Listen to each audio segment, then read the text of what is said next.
यह कहानी एक पारिवारिक दौरे की है जो बेहद रोमांचक और डरावनी बन गई। हमने माहौर किला जाने का निर्णय किया और ऐन वक्त पे गाड़ी बुक करके अपनी यात्रा शुरू की। माहौर किला अपने रहस्यमय और ऐतिहासिक महत्व के लिए प्रसिद्ध था और हम सभी उत्सुक थे इस प्राचीन किले का अनुभव करने के लिए। रास्ते में मौज मस्ती और गाने बजाते हुए सफर चल रहा था। हम जलगांव से निकल रहे थे, इसलिए हमें काफी समय लगने वाला था। ये रात का सफर था क्योंकि कार ऐन वक्त पे बुक की गई थी, इसलिए हमें जो ड्राइवर मिला वह नया था, शायद इसीलिए कि उसे इतनी यात्रा करने की आदत नहीं थी। वह पूरी तरह थक गया था, लेकिन वह हमसे बिना कुछ कहे गाड़ी चलाता रहा। रात के 9 बज चुके थे। हमें कुछ समय बाद पता चला कि ड्राइवर नया है, इसीलिए उसे सही रूट का पता ही नहीं था। इसलिए हमने एक राहगीर से रास्ता पूछा और यही हमारी सबसे बड़ी गलती हुई। उस आदमी ने हमें बताया कि कहां से कैसे जाना है और हमने उसी के अनुसार अपनी यात्रा शुरू की। हमें कोई अंदाजा नहीं था कि कितना और क्या विपरीत घटित होने वाला था। हम कितनी अजीब चीजें देखने जा रहे थे। लगभग 2 बजे का समय था जब हम उस बताए रास्ते पर चल पड़े। कुछ दूर जाने के बाद हमें पूरी सड़क बाजार से भरी हुई मिली। उस गांव के घर की लाइटें जल रही थी, लोगों की भीड़ दिख रही थी, लेकिन हम एक ही समय में आश्चर्य और भय दोनों का अनुभव कर रहे थे। मुझे विश्वास नहीं हो रहा था कि इतनी रात में इतना बाजार कैसे भर सकता है। हमें ठीक से पता नहीं था कि हम क्या देख रहे हैं। ड्राइवर की तरह हम भी बहुत थके हुए थे, इसलिए ज्यादा सोचे बिना हमने थोड़ी देर रुकने, चाय पीने और फिर निकलने का फैसला किया। हम एक छोटी सी टपरी के पास गए और चाय मांगी। उस व्यक्ति ने हमारी ओर नहीं देखा और गर्दन नीचे करके चाय हमारे सामने रख दी, लेकिन हम उस शख्स को देखते रहे। सब कुछ खत्म करने के बाद हम निकल पड़े आगे की यात्रा करने के लिए। कुछ ही मिनटों में गांव पीछे छूट गया। हम गांव के बाहर निकल आए। वहां से गुजरते वक्त सड़क के किनारे एक जोड़ा नजर आया। उसने अपना हाथ दिखाया और हमसे लिफ्ट मांगी। हमने उनसे पूछा कि आप इतनी रात को कहां गए थे। उनका जवाब सुनकर हम आश्चर्यचकित रह गए। उन्होंने कहा कि हम वोट देकर आ रहे हैं। हमारा गांव यहां से 3 किलोमीटर दूर है, हमें वहां छोड़ दीजिए। यह सोचकर कि ये सब कुछ अजीब है, हम उन्हें लिफ्ट दिए बिना आगे बढ़ गए। लेकिन अब चीजें अनुपात से बाहर हो रही थी। कुछ देर घूमने के बाद हम एक मैदान के पास पहुंचे। उस मैदान में हजारों लोग खड़े थे। किनारे पर कुछ गाड़ियां खड़ी थी। सबसे अजीब बात यह थी कि कोई भी एक दूसरे से एक शब्द भी नहीं बोल रहा था, बस एक गंभीर चुप्पी थी। ऐसी जगह रुकने का सवाल ही नहीं था, इसलिए अब हमने बिना रुके यात्रा करने का फैसला किया। सुबह करीब 6 बजे हम बीड जिले में पहुंचे। वहां एक ट्रक ड्राइवर आग सेक रहा था। हम उसके पास गए और आगे का रास्ता पूछा। उसने हमें पूछा कि कहाँ जाना है और यह भी पूछा कि आप कहाँ से आए हैं। हमने उसे बताया कि हम जलगांव से आए हैं। ड्राइवर थोड़ा बौखलाया और आश्चर्य से हमसे पूछने लगा, फिर तुम इस तरफ से कैसे आए? हमने उसे वैसे ही बताया जैसे हम आए थे। उसने एक पल सोचा और फिर कहा, आप जो बता रहे हैं ऐसी तो कोई जगह ही नहीं है, मैं पहली बार सुन रहा हूं। जब हमें पूरी बात का एहसास हुआ तो हम बस एक दूसरे को देखते रहे। हम जलगांव से आ रहे थे और माहूर किले का रास्ता जलगांव, बुल्ढाणा, अकोला, यवतमाल है। इसलिए जिस मार्ग पर हमने रात में यात्रा की वह मूल रूप से अस्तित्वहीन था। ऐसी कोई जगह है ही नहीं। अब हमारी जिज्ञासा डर में बदलने लगी थी। हमने ट्रक ड्राइवर से पूछा कि वह हमें सही रास्ता बता सकते हैं या नहीं। उसने हामी भरते हुए हमें सही दिशा में जाने का निर्देश किया।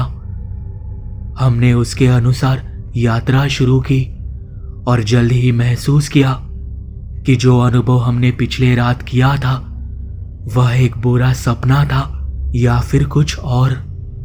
रास्ते में हम सभी एक अजीब सी बेचैनी महसूस कर रहे थे। माहौर किले के पास पहुंचते ही हमें एक और झटका लगा। वहां के स्थानीय लोगों से हमने जो सुना उसने हमारी रूह कपा दी। उन्होंने बताया कि जिस मार्ग पर हमने यात्रा की वह मार्ग वास्तव में एक भूतिया मार्ग माना जाता है। इस मार्ग पर यात्रा करने वाले लोगों ने कई बार अद्भुत और भयावह घटनाओं का अनुभव किया है। उन्होंने हमें यह भी बताया कि उस गांव में कई साल पहले एक भयंकर दुर्घटना हुई थी जिसमें पूरे गांव के लोग मारे गए थे। तब से उस गांव की आत्माएं वहां भटक रही हैं। रात में वहां से गुजरने वाले लोगों ने कई बार उन आत्माओं को देखा और उनकी उपस्थिति महसूस की है। हम सब डर के मारे कांपने लगे थे। हमारी यह यात्रा एक भयानक अनुभव बन गई थी। माहौर किले की यात्रा तो एक बहाना थी। असली रहस्य तो इस भूतिया गांव में छिपा था। अब हमें यह समझ में आ गया था कि हमें उस आदमी की बात मानकर वहां नहीं रुकना चाहिए था।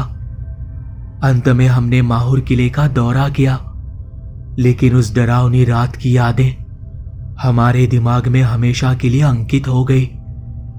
यह यात्रा हमारे लिए एक सबक बन गई कि अनजान रास्तों पर कभी भी बिना सोचे समझे नहीं जाना चाहिए और हमेशा सतर्क रहना चाहिए।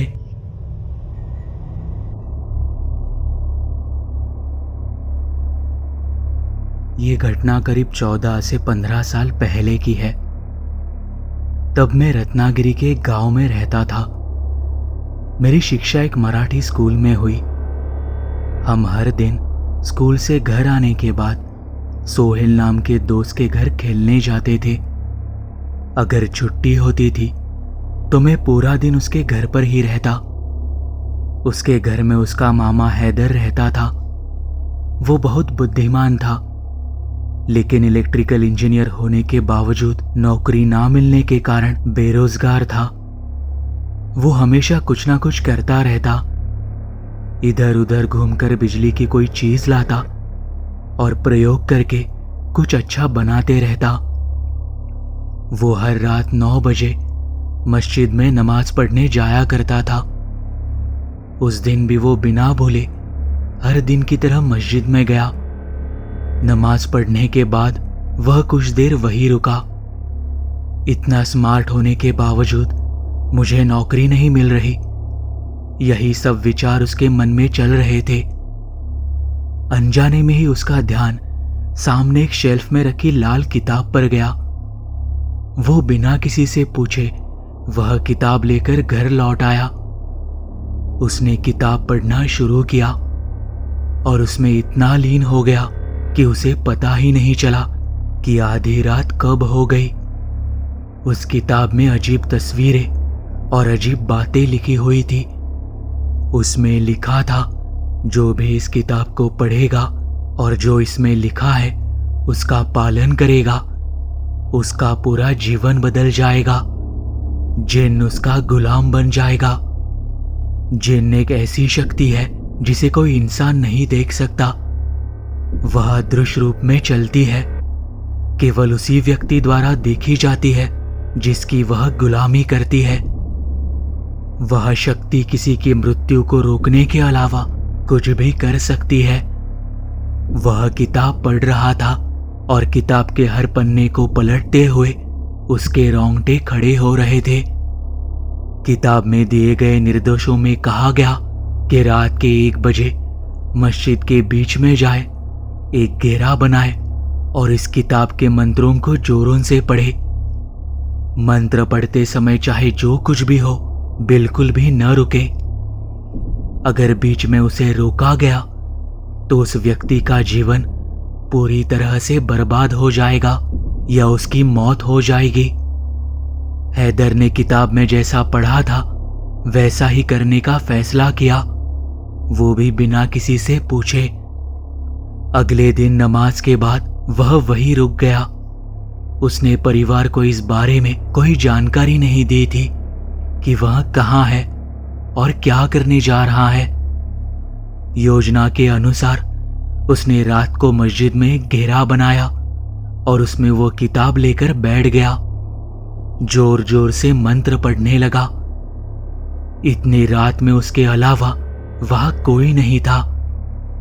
जैसे ही उसने जोरों से मंत्र बोलना शुरू किया, उसके आसपास का वातावरण अचानक से बदलने लगा। उसके आंखों के सामने उसके परिवार के सदस्यों के चित्र दिखने लगे। उसने अपनी आंखों के सामने अपने माता पिता, भाई बहनों पर अत्याचार होते देखा। कुछ लोग उन्हें बुरी तरह मार रहे थे और परेशान कर रहे थे। जब उसने अपनी आंखों के सामने एक एक करके पूरे परिवार को मरते देखा तो यह दृश्य भयानक और हृदय विदारक था। उनकी दर्द भरी कर्कश चीखें सुनकर वह घबरा गया। उसने मंत्र पढ़ना बंद कर दिया और खूब रोने लगा। अगले ही पल आसपास का माहौल बदलते ही वह उठकर घर की ओर भागा। वह रो रहा था और उसकी जान खतरे में थी, लेकिन वह भागता रहा। हर कोई उसे यहाँ घर पर ढूंढने के लिए दौड़ रहा था। वह किसी तरह घर पहुंचा। सब उससे पूछने लगे कि तुम कहाँ थे, क्या हुआ, लेकिन वह कुछ भी बोलने के परिस्थिति में नहीं था। जैसे ही उसने बोलने के लिए मुंह खोला, वह बेहोश हो गया और वही बेहोश होकर गिर पड़ा। उसे भयानक बुखार आया। परिजनों ने डॉक्टर को बुलाया और बुलाकर उसका इलाज करवाया। पूरे 1 दिन के बाद उसे होश आया, लेकिन उसकी सेहत में कोई सुधार नहीं दिखा। उसने अपने परिवार को सारी घटनाएं बताई तो उनके पैरों तले जमीन खिसक गई। उन्होंने अंदाजा लगाया कि हैदर ने अपने ऊपर बहुत बड़ा संकट ला दिया है और अब उसे इससे कभी छुटकारा नहीं मिलेगा। जैसे जैसे दिन बीतते गए उसकी हालत बिगड़ती गई। वह हमेशा दहशत में रहता था। जब भी कोई उससे बात करने जाता तो उसके पसीने छूट जाते। वह डर से कांपने लगता। कई बाबा और दरगाहों में जाने के बाद उस शक्ति से हैदर को बचाया जा सका। वह अब भी जीवित है, लेकिन पूरी तरह से हतोत्साहित है। उसके पास कोई भावना नहीं है। उसे खुशी या दुख जैसा कुछ भी महसूस नहीं होता। हर जगह घूमना, किसी की नहीं सुनना, बस चलते फिरते रहना, यही करता है अब। कुछ महीने पहले की बात है। हम एक दोस्त की शादी में गांव गए थे। तभी मेरे दोस्त सोहेल ने अचानक गाड़ी रोकी और बोला, देखो मेरे हैदर मामा। मैंने उसे नहीं पहचाना, लेकिन उसने एक ही पल में हम सभी को नाम से पहचान लिया। उनकी हालत देखकर बहुत दुख हुआ। कुछ ही पल की मूर्खता ने एक स्मार्ट लड़के की जिंदगी बर्बाद कर दी। आज भी जब सोहेल का फोन आता है तो वह बात सामने आ जाती है और वे पूरी यादें जाग जाती है।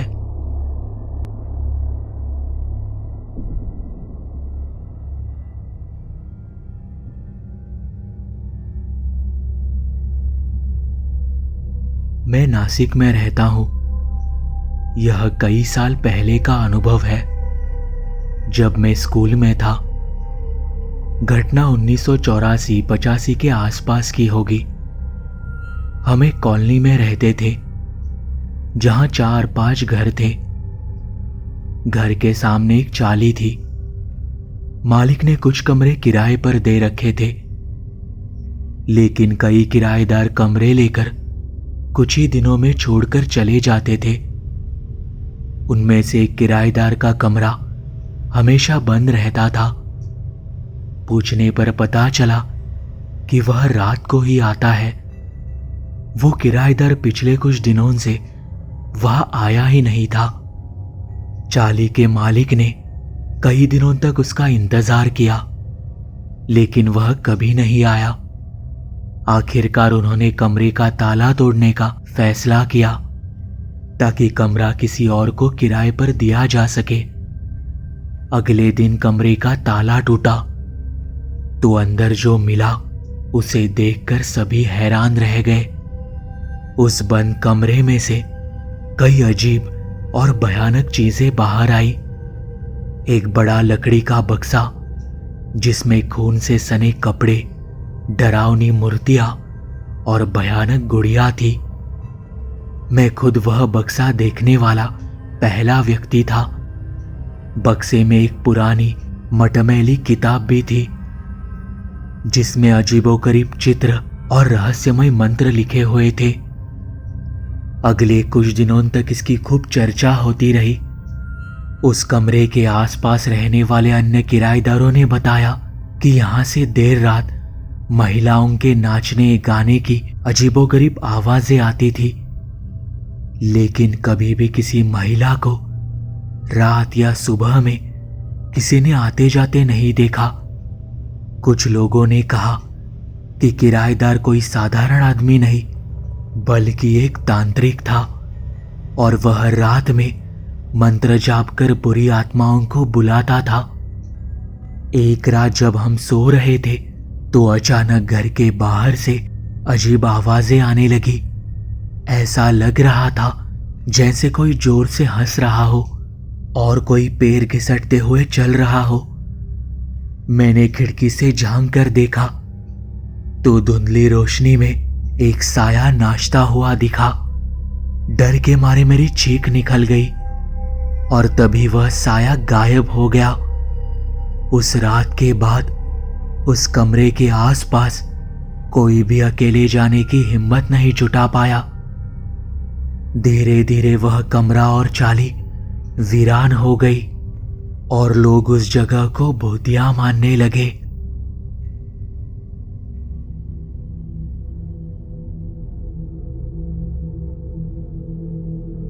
शाम को ऑफिस का काम निपटाकर घर जाने के लिए निकल ही रहा था कि मुझे एक दोस्त का फोन आया। सुनकर पैरों के नीचे से जमीन ही खिसक गई। उसने कहा, तेरे पिताजी अब इस दुनिया में नहीं रहे, आखिरी सांस तक तेरा ही नाम ले रहे थे। यह सुनकर मैं पूरी तरह से सुन्न हो गया। पिछले 8 महीनों से छुट्टी ही नहीं मिली थी, इसलिए मैं गांव नहीं जा पाया। मेरा काम ही ऐसा था। रविवार को एक दिन में गांव जाकर वापस आना मेरे लिए संभव नहीं था और ऑफिस से छुट्टी मिलना सबसे मुश्किल काम था। लेकिन अब किसी भी हालत में मुझे गांव जाना था। पिताजी नहीं रहे, यह सुनकर भी मैनेजर छुट्टी देने को तैयार नहीं हुआ। शायद उसे लग रहा था कि मैं छुट्टी लेने के लिए झूठ बोल रहा हूं। अंत में बहुत बोलने के बाद किसी तरह वो माना और मुझे छुट्टी मिली। जो भी ट्रेन मिली वह पकड़कर मैं तुरंत गांव पहुंचा। 2 स्टेशन पर लेने आया था। आते समय अनगिनत यादें सामने आ रही थी। घर के सामने आकर उसने कार रोक दी और मैंने घर की ओर ध्यान से देखा।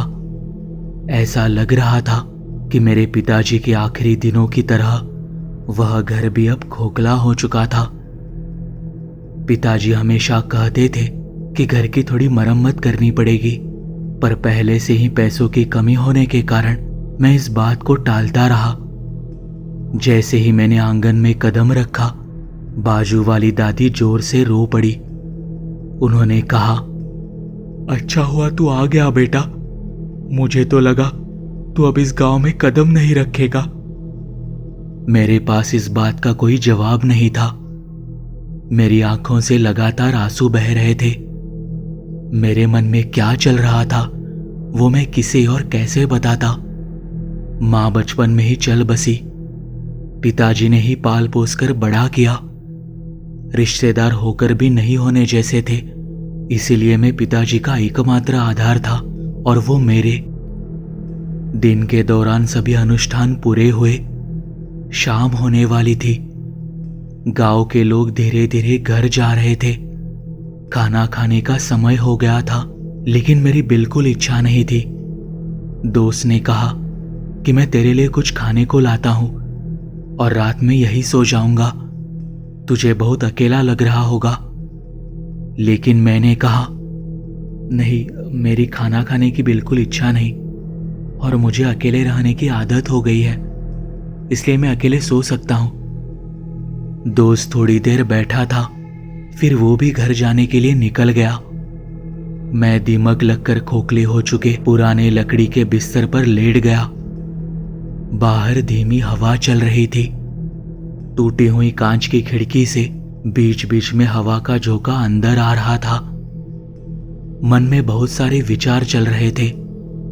मेरी आंखों से गिरते हुए आंसू रुक नहीं रहे थे। तभी अचानक एक आवाज मेरे कानों पे पड़ी, आ गया क्या बेटा, आ गया क्या बेटा, कितना इंतजार करवाया। ये सुनते ही मेरे हाथ ठंडे पड़ गए, क्योंकि यह आवाज पिताजी की थी। एक पल के लिए मैं खुश हो गया, लेकिन अगले ही पल मुझे अभी की स्थिति याद आई। याद आते ही मैं इस तरह से डरा जैसे कि मुझे कोई बिजली का झटका लगा हो। पिताजी आज ही गुजरे, उनका अनुष्ठान भी मैंने ही पूरा किया, तो फिर ये सब क्या हो रहा है। थोड़ी देर तक मैंने ध्यान लगाकर सुनने की कोशिश की, पर फिर से कोई आवाज सुनाई नहीं दी। मैंने खुद को समझाया कि शायद मेरा कोई भ्रम होगा और फिर आंखें बंद कर लेट गया। कुछ घंटे बीते ही थे। मैं सो रहा था, लेकिन मुझे बहुत गहरी नींद नहीं लगी थी।